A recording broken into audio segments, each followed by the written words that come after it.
Kosa kubwa walilonalo watu wengi ni kuwa na hofu ya watu watawaonaje endapo wakishindwa. Hivyo wanaahirisha ndoto zao kwa kuhofia kuchekwa. Wanaogopa kutekeleza mawazo yao ili wasionekane wajinga endapo mambo yakienda vibaya. Cha ajabu ni kuwa hakuna aliyewahi kufika mbali bila kupitia hatua ya kubezwa. Usiumie kwa sababu watu wanakukatisha tamaa. Wanafanya hivyo kwa sababu hawajui ukubwa wa hicho unachokiwaza. Siku zote ndoto kubwa huwa zinaonekana ni kituko kwa watu wenye mawazo ya chini. Ona, ukitaka kuwa mshindi, kubali pia kukataliwa. Mafanikio yoyote makubwa hutokea baada ya matatizo makubwa kutokea.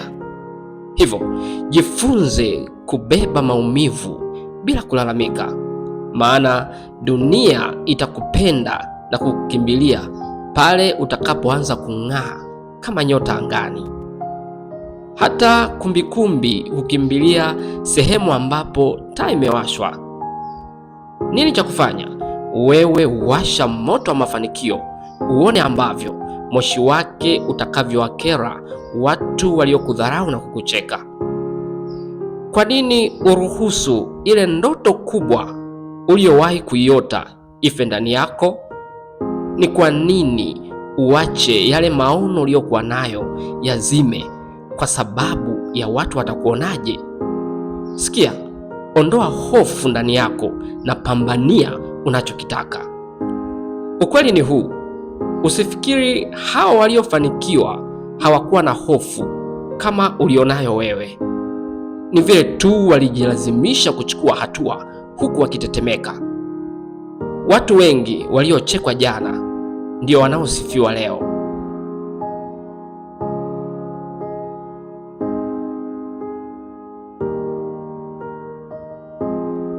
Usichojua ni kuwa hao wanakucheka ukiwa mbele yao, ila ukijaribu kukaa mbali nao wanaendelea na maisha yao.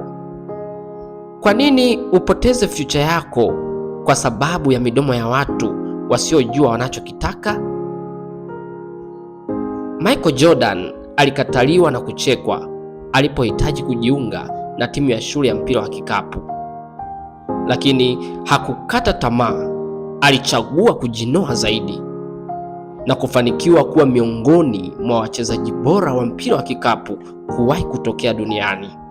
Ona, usihitimishe haiwezekani kabla haujajaribu tena. Ukishindwa mara 10, ongeza juhudi mara 10 zaidi. Watu wanaofanikiwa ni wale ambao wakiambiwa haiwezekani, wanatafuta namna nyingine ya kuwezekana. Jifunze kuwa king'ang'anizo wa mafanikio yako. Usisahau kwamba hao wanaokucheka ndio hao watakusifia siku ukifanikiwa.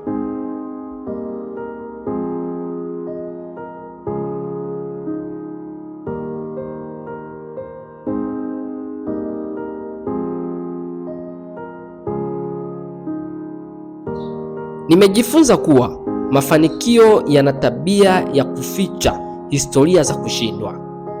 Ndiyo maana ni rahisi sana kuona ushindi na mafanikio ya watu kuliko kuona maumivu waliowahi kuyapata kabla ya kufika hapo. Usiishi kwa kusubiri watu watasema nini. Usiogope kuchukua hatua kwa sababu dunia imekwambia utafeli. Kubali kuonekana wa kipekee. Kumbuka, usije ukasahau, kisasi kizuri kwa maadui zako ni kufanikiwa mbele yao. Wala usihangaike wa kukubali na kukuelewa, bali pambania kile unachokiamini.